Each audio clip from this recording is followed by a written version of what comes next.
Olá, meu aluno do Colégio Batista Moriá. Tudo bem com vocês? Espero que sim.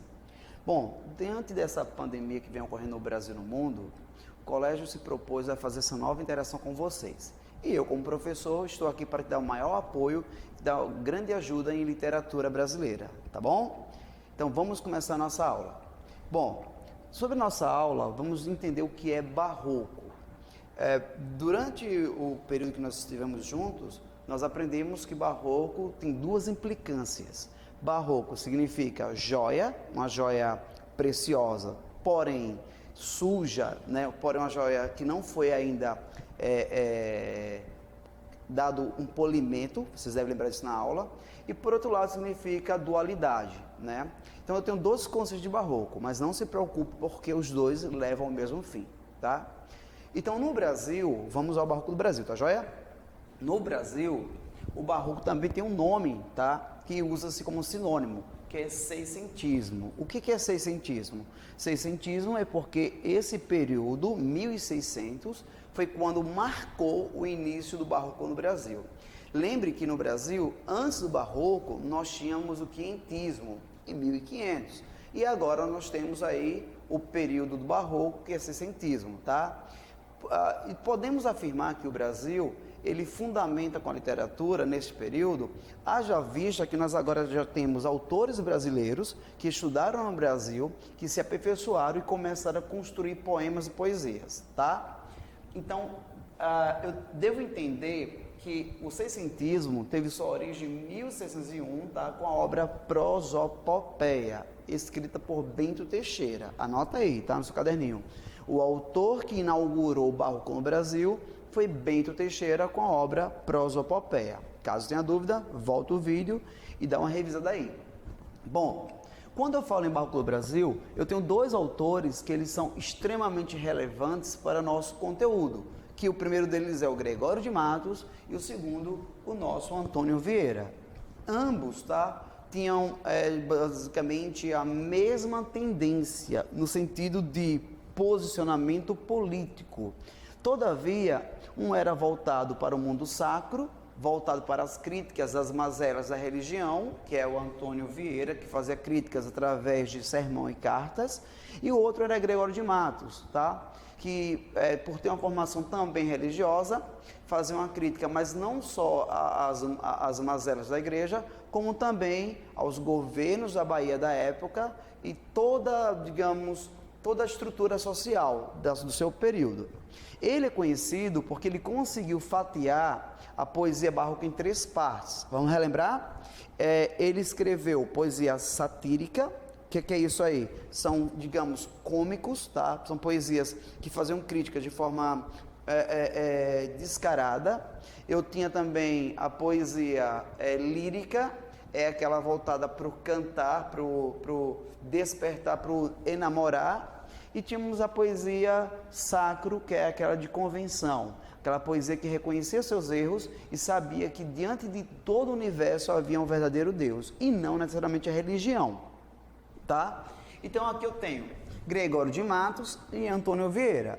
Só que é irônico, embora isso não seja muito dialogado entre os professores, entre a academia, mas há dois momentos do barroco no Brasil. Há um momento do barroco do Brasil que é em Minas Gerais e há um momento do barroco do Brasil que é na Bahia.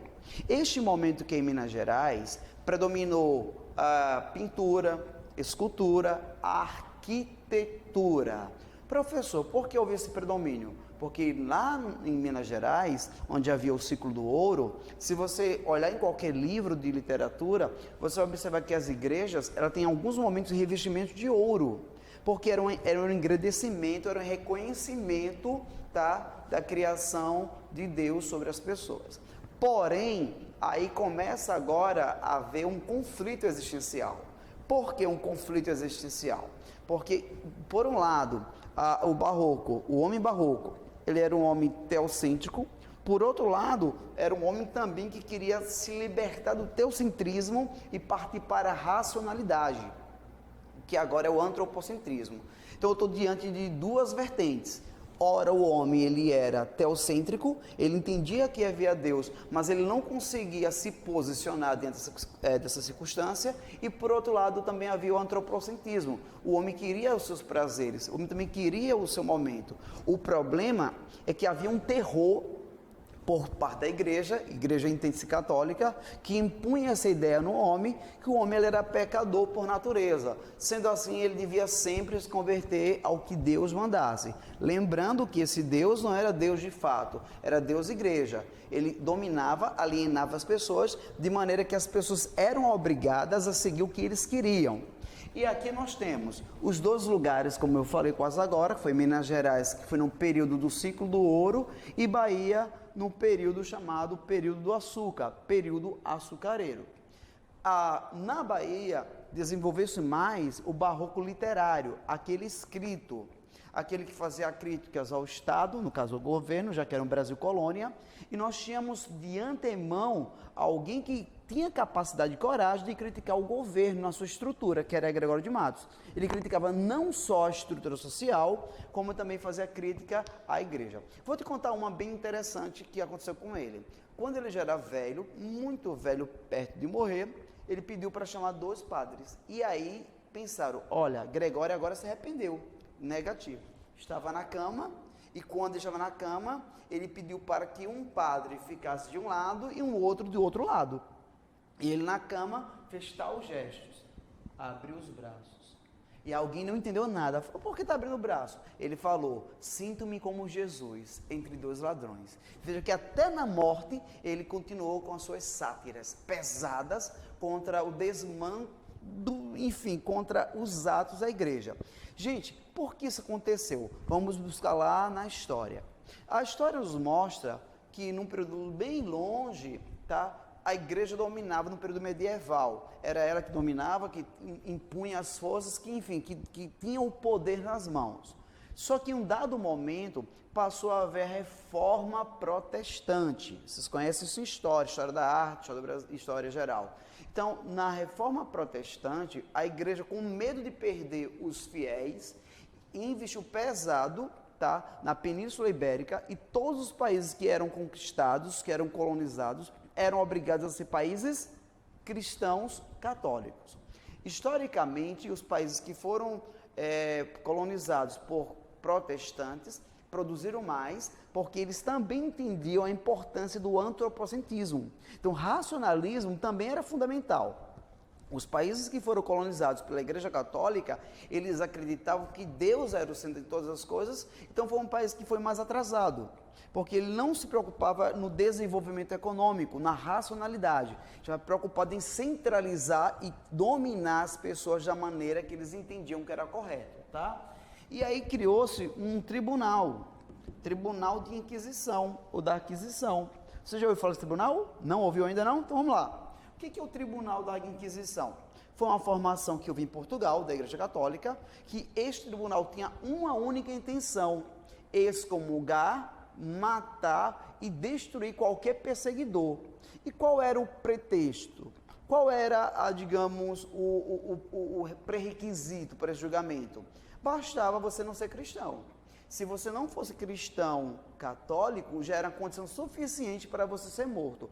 Por isso que muitos judeus, quando vieram a Portugal, eles foram obrigados a abandonar suas crenças, teoricamente, tá? E dizer que eram cristãos para poder sobreviver em Portugal. Tudo bem? Tranquilo aí? Então nós temos aqui, 2 paralelos: o antropocentrismo e o teocentrismo. Aí eu pergunto, professor, o que é antropocentrismo? Como eu falei para vocês agora, é quando o homem é o centro do universo. Olha só, neste caso aqui, ele está destacando o homem. O homem é o centro. Na cabeça deles, o homem ele tem a capacidade, não era que era de contrariar Deus, tá? Tire isso da sua mente. Pelo amor de Deus, tire da sua mente, meu querido bisonho. Não era isso. O que ele tinha não era de ser racional, de pensar, de fazer ciência.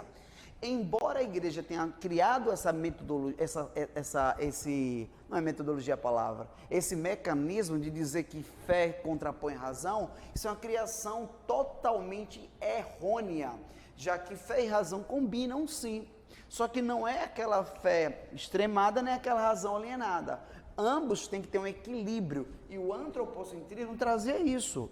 Por exemplo, vamos para a prática.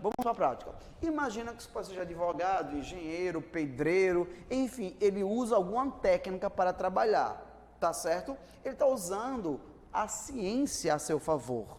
Quando ele faz um cálculo de quantos tijolos vão pegar aquela construção, ele está usando a matemática, que é a ciência. Ah, meu pai é advogado, professor. Tudo bem. Quando seu pai vai defender um cliente em juízo, ele está se aproveitando da ciência, mas isso não quer dizer que ele não possa ser cristão protestante ou amar a Deus, não, mas era isso que a igreja tentava fazer, tentava mostrar que o conhecimento afastava o homem de Deus, e o equilíbrio é necessário. Quando surge o equilíbrio? Neste momento, porém não era visto dessa forma, mas é nesse momento que acontece o equilíbrio. Como eu falei, não era visto dessa forma. E o que seria teocentrismo? Na cabeça deles, o homem era o centro de todas as coisas. Desculpa, Deus era o centro de todas as coisas. Deus sendo o centro das coisas, tá, fala devagar, Deus sendo o centro de todas as coisas, na cabeça dele, isso era suficiente para poder, digamos, resolver, e seria a base necessária para o conhecimento.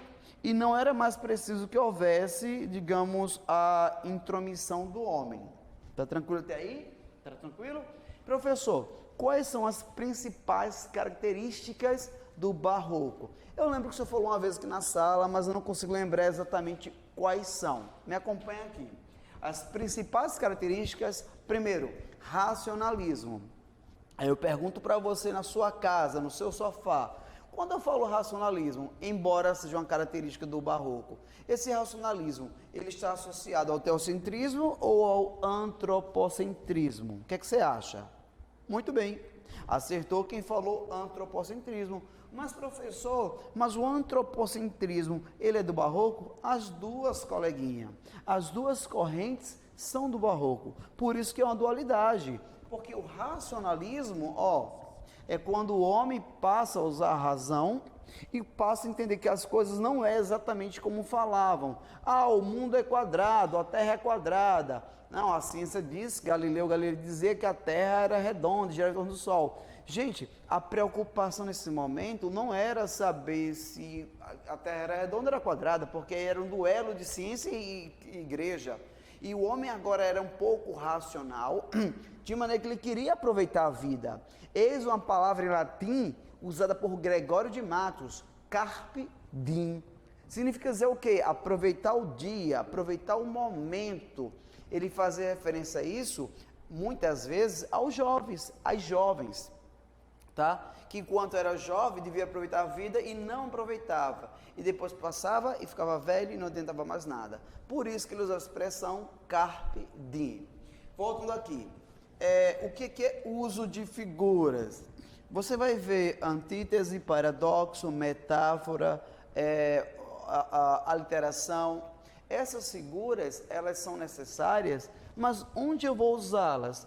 Eu não consigo visualizar no barroco essas figuras. Consegue sim. Você vai ver isso aí tanto no cultismo como no conceptismo. Quando o Gregório de Matos diz, pequei, Senhor, não porque pecado, da vossa alta clemência, olha, pequei, Senhor, não porque pecado. Ele está se contradizendo, é um paradoxo.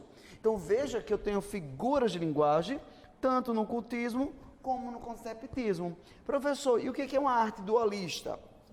Pois bem, a arte dualista é quando eu tenho o quê? É quando eu tenho dois posicionamentos. Ora, o homem queria, como eu falei agora, se converter, seguir os caminhos da igreja, o que conforme foi ensinado. Ora, ele dizia, tá, mas eu tenho que entender melhor minha vida, porque eu nasci, para onde eu vou? Eu preciso desenvolver. Neste momento, agora eu estou acionando o botão do antropocentrismo. Então, esse conflito, ele não só era necessário, tá? Senão o homem sempre ia ser alienado a uma corrente pensante e nunca ia se libertar. Aquele ditado que diz assim, filho de peixe, peixinho é. esse ditado, ele se encaixa perfeitamente no barroco. Se o pai era ferreiro, o filho ia ser ferreiro, o neto ia ser ferreiro. Então, já tinham, digamos, ofícios pré-estabelecidos. Graças ao racionalismo, o homem começou a perceber que não era bem isso. Ora, se eu sou pobre, não quer dizer que eu vou viver sempre pobre. Se meu pai é pedreiro, é servente, é encanador, não quer dizer que eu vou ser sempre pedreiro, servente, encanador. Então, o homem racionalista, ele passou agora a pensar. Ele não ficou mais subordinado aos mandos de quem ditava as regras. Tá certo? Então, isso que é o dualismo, é esse conflito existencial, tá? Por homem barroco. E nós temos aqui agora o cultismo, que eu julgo que é o mais importante na aula de hoje, tá bom, galera? Anota aí. Cultismo e conceptismo, eu acho que é o mais importante, sim. Primeira pergunta, o que é cultismo, professor? O que é conceptismo? Bom, são duas correntes que derivam lá da Idade Média, eu vou dizer de onde? Um vem de Gôngoras, Luiz Gôngoras, e o outro vem do quevedismo. E o que quer dizer isso aí, para eu traduzir melhor? São os estilos de oratória que eles tinham. Então, para ficar na literatura, para ficar diferenciado os tipos, ele construiu esses dois conceitos. Então, me diga lá, o que é cultismo? Cultismo é quando, numa poesia, eu vou ter o jogo de palavras. E o que é conceptismo é quando tem um jogo de ideias. Deixa eu ver se eu entendi melhor. Vai devagar e respira fundo. Vamos lá, meu queridinho. O cultismo é jogo de palavra. Mas o que é jogo de palavra? É quando eu recorro ao formalismo, é quando eu recorro à ideia de atrair o outro pelo meu discurso. Se você prestar bem atenção, você vai observar em casa, pega o seu livro, pode usar o livro tranquilamente, então você vai perceber em casa que o Antônio Vieira, ele era adepto do cultismo. Por quê? Através das cartas, dos sermões, das oratórias, ele sempre procurava ensinar, chamar atenção e propagar. Ele queria apelar, ele queria chamar atenção, mas de forma sempre educada. E o que ele fazia? Usava parábolas. Só que na época ele usava as parábolas de Jesus para fazer associação aos homens. Ora, em alguns poemas, ele chama os homens de sal, mas não é qualquer homem. Eram os próprios líderes religiosos. Diz que vós sois o sal da terra, mas não consegue salgar a terra. Ou seja, o sal não está tendo a sua função original, que é salgar, que é evitar com que a comida se estrague. Então, era uma crítica que ele fazia aos líderes, em que, olha, vocês são enviados por Deus, mas não estão cumprindo a promessa, o seu dever legal. Era uma crítica férrea. Porém, eles se utilizavam do cultismo, que era um jogo de palavras, tá? Já no conceptismo, no jogo de ideias, eu vou ter uma palavra mágica, boom, solecismo, ou silogismo. Alguém pergunta, mas o que é silogismo? Boa pergunta. Silogismo é quando tem duas premissas, A e B, e tem uma conclusão. A conclusão nada mais é do que reiterando as premissas. Vou dar uma exemplo para você. Anote aí. Eu digo assim, sei lá, o professor é homem. Premissa A. Premissa B. O professor... De novo, o professor é homem, premissa A. Premissa B, o professor é mortal. Premissa C, logo o professor morrerá. Vamos lá tentar entender o que eu falei aqui. Se eu sou homem, qual é a consequência? Morrer. Agora vamos tentar entender o contrário. O professor é homem, o professor é imortal. Essa premissa é verdadeira ou é falsa? O que você acha? Falsa. Porque todo homem é mortal. Então, o que é o jogo de ideias? É a tentativa da lógica para convencer o outro e não deixar nenhuma dúvida. Eu vou citar para vocês um poema de Gregório de Matos e você vai ver qual é a lógica. Olha comigo a lógica dele, como ele é inteligente. Pensa, o todo sem a parte não é todo. A parte sem o todo não é parte. Gostou dessa? Vamos aqui desenhar para ver se entendeu. Vamos desenhar aqui nesse pequeno espaço aqui. Imaginemos que isso aqui é o todo. Nesse todo, eu tenho várias partes. Pergunto a vocês, Se eu retirar esta parte daqui e construí-la aqui, ela não é mais parte. Ela agora tornou-se todo. Veja, essa parte só é parte quando está dentro do todo, correto? Quando eu retiro essa parte do todo, a parte torna-se todo. Vocês conseguem entender? E o todo, sem a parte, torna-se parte. Porque isso é todo quando tem essa parte. Eu sei que está complicado de entender, mas o que eu quero dizer a ideia de silogismo é exatamente essa, não fazer com que haja brecha de uma incerteza. Sempre é uma segurança na fala, de modo que você nunca vai ter uma dúvida quando alguém fala algo ou quando alguém quiser te convencer de alguma coisa, tá? Nessa perspectiva, eu vos apresento esses dois elementos: jogo de palavras e jogo de ideias. Tranquilo? Alguma dúvida? Ainda falando sobre o cultismo, eu queria que você escrevesse aí. Eu trouxe o meu caderninho para você, tá? Eu queria que você escrevesse aí. Posso falar? Lá vai. Quando eu falo em cultismo, anote as características do cultismo, tá? Aqui no quadro não vou escrever não. Você vai anotar aí, meu amiguinho. Anote. Características do cultismo. Vamos lá? Formalismo. Vocábulo rebuscado e figuras de linguagem. Veja que no cultismo eu tenho formalismo, vocábulo rebuscado e figuras de linguagens. Note que nesses casos eu estou recorrendo aqui, meus queridos, ao cultismo, jogo de palavras. E quais são as características do conceptismo?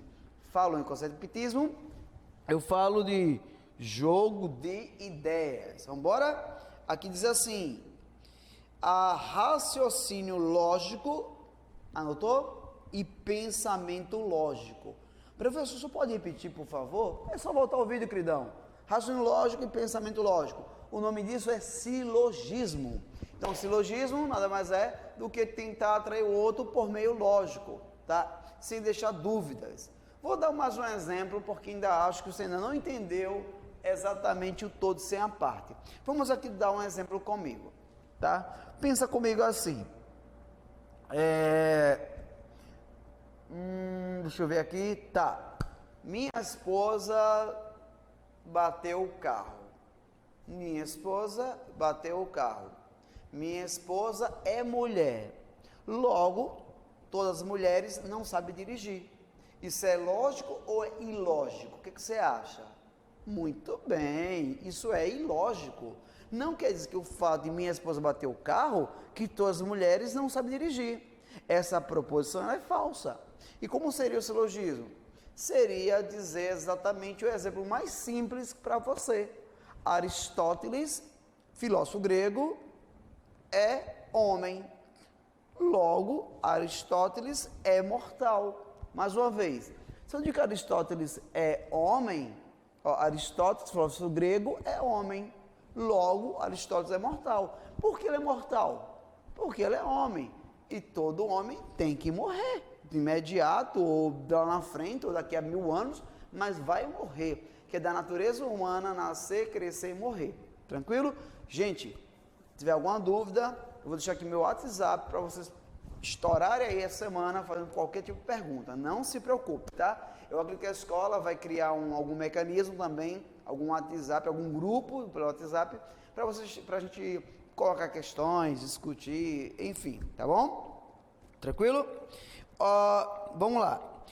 Ainda para fazer a conclusão desse meu introdução, eu queria lembrar a vocês que Gregório de Matos, já esquece, eu não posso esquecer, meu Jesus, que Gregório de Matos, tá? Ele era conhecido, deixa eu ver por onde que eu coloco aqui, ele era chamado também de boca do inferno, tá bom? Por que ele recebia esse nome, professor? Para terminar a aula, ele recebeu esse nome porque ele era tido como alguém que falava muito, porque ele tecia críticas, sobretudo à sociedade baiana e à Igreja Católica, tá? Então não esqueça, esse era o apelido dele, do Gregório de Matos Guerra, tá bom? Muito obrigado, espero que você tenha gostado da aula e a gente se encontra lá na frente. Valeu! Prontinho.